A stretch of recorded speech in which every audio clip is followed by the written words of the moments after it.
Eu sou Daniel Carvalho. Eu sou a Érica Carvalho. Nós somos terapeutas e estamos aqui para o novo quadro de perguntas e respostas.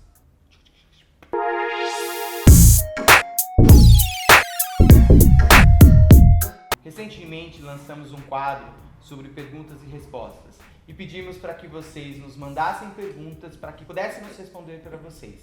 E nós estamos aqui para fazer isso hoje. E naquele dia nós estávamos combinados de camisa verde. E olha, nós estamos combinando, hein, marido? Estamos de verde? Parece que a gente combinou isso. Será que nós combinamos? Pelo que eu vi hoje, nós estamos novamente combinando de camisa assim. Então vamos lá. Primeira pergunta que nós recebemos aqui. Nós recebemos uma pergunta da Márcia, onde ela perguntou o seguinte: quero saber se a reflexologia pode ser feita em crianças. Sim, Márcia, a reflexologia pode ser feita em crianças. O cuidado que precisa ter ao fazer a reflexologia em crianças é a pressão. É uma pressão mais leve, uma pressão mais suave. E em alguns pontos você toma um pouquinho mais de cuidado, porque o pé do bebê ele é muito pequenininho. Qual é o caso que eu tenho para mensurar para vocês a idade? Eu tenho os dois extremos. Eu tratei a minha filha, a Isabela, com 8 horas de vida e tratei uma senhora com 99 anos de idade. Então eu já tratei os dois extremos. Qual é o grande diferencial? Em crianças, geralmente o resultado é muito mais rápido, porque a criança passou por poucas circunstâncias ainda na vida. Conforme vai passando mais tempo, nós vamos envelhecendo, o resultado ele é mais desafiador. Mas é possível sim fazer em crianças. E com a Isabela foi muito engraçado, porque ela tinha acabado de nascer, ela estava no hospital e a Érica, eu estava fora do quarto e a Érica estava com a Isabela. E aí o médico passou e comentou que a Isabela ainda não tinha feito cocô, foi isso, né? Sim. Eu falei, por isso não, ela estava sem fralda ainda. E aí eu peguei o pezinho da Isabela e comecei a dar os estímulos. Enquanto eu fui dando os estímulos no intestino dela, para que o intestino funcionasse, meu celular tocou. Eu peguei o meu celular para atender e continuei dando os estímulos. Nisso, um jato de cocô saiu, quase que voou tudo em mim. Ah, que nojo! Então ela é muito eficaz sim para criança e, como eu disse, eu tenho esses dois extremos. De 8 horas de vida, que foi a Isabela, até 99 anos de idade. E esses dias aconteceu algo interessante também. Olha só, a minha prima teve neném faz pouco tempo, ele não tem nenhum mês, e ela me ligou que ele está tendo muitas cólicas. Será que tem alguma coisa que eu posso fazer com a reflexologia para ajudar? Aí eu lembrei que o Daniel gravou um vídeo e tá lá no Instagram para ajudar a aliviar os gases das crianças. Aí eu falei para ela, olha, faz o seguinte, vai lá no perfil da Cetar, no Instagram, assiste o vídeo que o Daniel colocou lá e vê se você consegue fazer os estímulos no seu bebê de forma mais leve também, né? Porque o pezinho é mais sensível.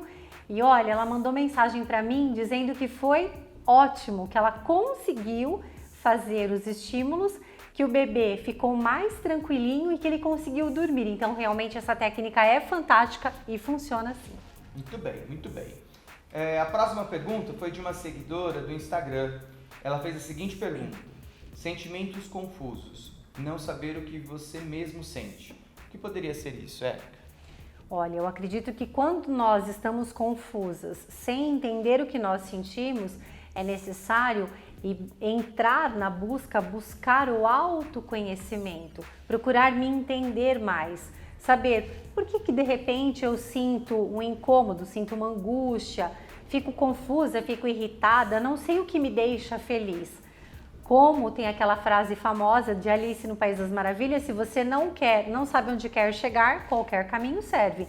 Então, para que nós possamos nos entender melhor, é imprescindível enveredar sobre esses caminhos do autoconhecimento, se conhecer mais e entender quais são as suas qualidades, quais são as suas fraquezas, quais são os conflitos que precisam ser olhados e resolvidos. E nesse processo vai ser muito interessante, muito importante você buscar a ajuda de um terapeuta que com certeza ele vai conseguir te direcionar e dar mais clareza sobre essas dúvidas e essa confusão que você vem sentindo. É isso mesmo, Daniel? É isso mesmo, ótima resposta. Muito bem. Vamos para a próxima pergunta. A próxima pergunta é da Thalita e ela pergunta o seguinte: ela está começando o curso de reflexologia e ela diz assim: estou animada, mas ao mesmo tempo insegura. Será que vai dar certo? Será que terei clientes? Será que terei interagentes? Ótima pergunta da Thalita, né? O que é importante aqui de entender? A reflexologia funciona? Sim, ela funciona. A técnica é eficaz? Sim, a técnica é eficaz. Vai dar certo e ela vai ter interagentes? Aí vai depender da dedicação dela, do esforço, de aplicar a técnica, de estudar para isso, porque a reflexologia, ela é fabulosa. Só que a pessoa precisa primeiro gostar da técnica e gostar de pessoas, porque é o nosso trabalho, é interagir com pessoas. Se você gosta da técnica, interage com pessoas, aí é questão de você fazer o trabalho que os resultados aparecerão. Na verdade, quanto mais resultados os nossos interagentes têm, mais seguro você se sente e mais atendimentos você vai fazer, porque é inevitável acabar tendo as indicações. Então o foco é em ajudar as pessoas a terem resultados baseados em suas queixas. E o próprio processo do curso vai fazendo com que a pessoa vá melhorando. Então ela também entra nesse caminho de autoconhecimento e ela vai conseguindo se desenvolver mais. E isso já é um processo também que vai fazer o grande diferencial. Muito bem, muito bem. A próxima pergunta foi o Alan que fez, é sobre reflexologia. Ele fez a seguinte pergunta: fazer uma autorreflexologia produz os mesmos resultados de quando outro terapeuta faz?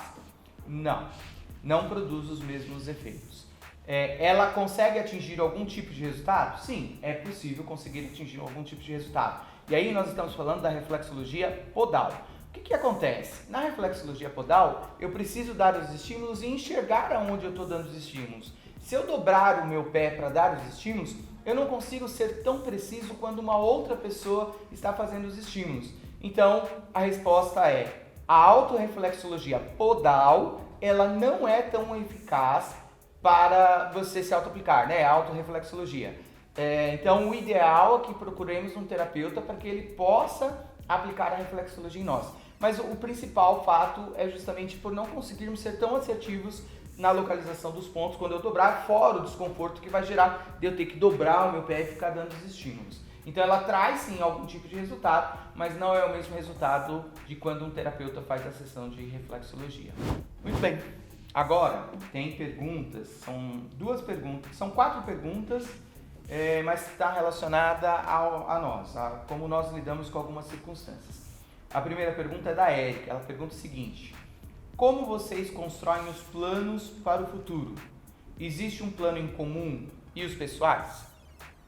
Olha, eu vou contar para vocês que após 28 anos convivendo juntos, 25 de casados, eu acredito que nós agora somos uma só carne, então é bastante difícil da gente conseguir desmembrar os planos. Nós andamos muito alinhados, trabalhando juntos, somos terapeutas, então é bastante delicado conseguir separar. Como a gente faz para separar os projetos, hein, marido? Esse que é o X aqui, tá tudo muito bem alinhado, baseado na história de como nós nos conhecemos e o que nós queríamos para o nosso futuro. Então nós tínhamos, quando nós nos conhecemos, um desejo de construir família, de seguirmos a nossa história juntos. Então essa dinâmica funciona muito bem para nós. Nós trabalhamos junto em muitas atividades que nós já fizemos e isso faz muito bem para nós como casal. Não é todo casal que consegue ter essa mesma dinâmica que nós temos, mas nós temos um alinhamento. A grande maioria de todos os nossos projetos é em conjunto. Pequenas coisas individuais, é claro que nós temos, porque precisa ser respeitado o processo de individualidade. Mas quando nós casamos, nós decidimos levar uma vida juntos e estamos alinhados em todo esse processo. Seria isso mesmo, né? É isso mesmo, faz muito sentido, marido. Muito bem. A próxima pergunta são 3 perguntas que eu acho que nós vamos conseguir dar uma resposta para as 3. A primeira pergunta quem fez foi a Sandra, e ela perguntou o seguinte: se separar a empresa PJ da PF já é difícil, entender qual é o ponto ou eixo exato que conseguiram essa separação terapeuta e casal. Como é que nós conseguimos separar quem é o terapeuta e quem é o Daniel e a Érica? A outra pergunta vem da Bruna, onde ela pergunta o seguinte: como vocês conseguem saber quando se tratar como cônjuge e quando como terapeutas? Muito parecida também. Sim. E a outra pergunta quem fez foi a Fernanda. Ela perguntou o seguinte: vocês sendo reflexoterapeutas, é de grande benefício a convivência familiar? Ah, com certeza. Começando aqui a responder a pergunta da Fernanda, elas estão interligadas. Mas o fato de sermos terapeutas ajuda muito no processo do convívio familiar, né? A nossa grande diferença é que quando nós temos conflitos, porque acreditem, terapeutas também têm conflitos, mas quando nós temos um conflito, alguma coisa para ser resolvida, nós conseguimos trazer isso para a consciência com mais rapidez, né? E aí, utilizar das ferramentas que nós já utilizamos para resolver esses conflitos mais harmoniosamente, de forma mais tranquila e fazer com que isso, a gente consiga passar por isso de uma maneira mais produtiva, né? Não ficar sofrendo, não ficar levando aquela situação por muito tempo para não desgastar até mesmo o convívio, né? O relacionamento do casal. E é muito importante entender que eu não sou o terapeuta da Érica, né? Então, dentro de casa, eu sou o marido dela. E nós precisamos usar essas ferramentas que nós temos ao nosso favor, e uma das principais ferramentas que nós usamos, na verdade, não vem nem do processo terapêutico, né? O processo terapêutico que colabora, mas é a comunicação. Mas eu ficar analisando a Érica o tempo todo, isso vai irritar ela, e se ela fazer isso comigo, também vai me irritar. Então, utilizar as ferramentas não significa necessariamente ficar analisando ela e dizendo, isso vem do teu conflito X, do teu conflito Y. Vem de entendermos aonde nós queremos chegar, qual é a solução que nós temos para essa circunstância. E a partir disso, termos uma harmonia melhor do que é importante para a nossa vida. Mas aqui é interessante de eu colocar para vocês que às vezes eu não me sinto muito bem. Percebo que alguma coisa tá pegando e aí eu peço para ele, marido, dá uma olhadinha no meu pé, me diz o que você tá vendo. Aí sim, nesse momento, eu peço para que o terapeuta Daniel venha conversar com a Érica, não como marido, e sim como terapeuta. E aí eu acabo me colocando no papel de interagente. Eu baixo a minha barreira, né, e ouço o que ele tem para me dizer. Às vezes ele sabe até colocar as palavras de forma que eu não me sinto incomodada. Então sempre vem de forma mais leve. É muito bacana isso. E aqui vem uma dica muito importante, né? Quando eu analiso algo no pé da Érica, eu apenas dou uma informação para ela, mas eu não trabalho isso com ela no processo terapêutico. Eu procuro mais dar o norte para ela e que ela leve aquela circunstância para o processo terapêutico dela, justamente para que as coisas possam fluir de uma maneira mais produtiva. Eu dou os estímulos, no pé dela se precisar dar os estímulos, mas o processo terapêutico ela tem a terapia e eu também tenho a minha terapia. E o que a Sandra colocou, separar PF e PJ realmente é desafiador. Eu concordo com você, viu, Sandra? Realmente é um desafio muito grande, mas é possível. O mais importante de entender, é possível atingir esse resultado. Então é isso. Espero que vocês tenham gostado desse novo quadro Perguntas e Respostas. E por favor, continuem mandando perguntas para nós. Quais são suas dúvidas em relação à reflexologia, à EFT, a essa dinâmica de casal? Será um grande prazer responder as suas perguntas aqui nesse quadro, através desse canal. Então, para finalizar, um grande abraço a todos. Não. Vamos falar juntos? Um grande abraço. Um grande abraço, muita gratidão e até o próximo vídeo.